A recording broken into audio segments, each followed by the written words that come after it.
நாம் எல்லாரும் ஆடுகளைப் போல வழிதப்பி திரிந்து அவனவன் தன் தன் வழியிலே போனோம்.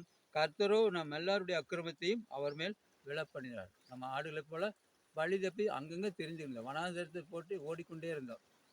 ஆடுகள் என்ன வழிதப்பி ஓடிட்டே இருந்தது. ஆனாலும் என்ன பண்ணாங்க, தேவன் நம்மள் வைத்த அன்பின் நிமித்தமாக தேவன் என்ன பண்ணார், நம்ம எல்லாம் ஒன்று சேர்த்தார். ஒன்று சேர்த்து தேவனுக்கு பிரியமான காரியங்களை செய்யும்படியாக அவர் சொந்த ரத்தத்தை சிந்தி நம்மளை மீட்டு கொண்டார். அவர் வழியில் நம்ம நடக்க வேண்டியதாக இருக்குது.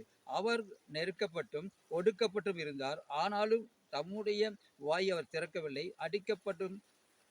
அடிக்கப்படும்படி கொண்டு போகப்படுகிற ஒரு ஆட்டுக்குட்டியைப் போலவும் தன்னை மயிர்கத்திரனுக்கு முன்பாக சத்தமிடுகிற ஆட்டைப் போலவும் அவர் தம்முடைய வாயை திறவாதிருந்தார். நமக்காக வேண்டி அவர் ஒரு அடிக்கப்படக்கூடிய ஆடை போல அவர் இருந்தார்.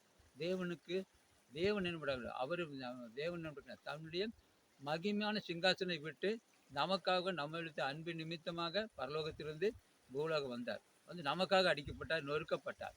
நம்ம எப்படியாவது மனம் திரும்பணும்.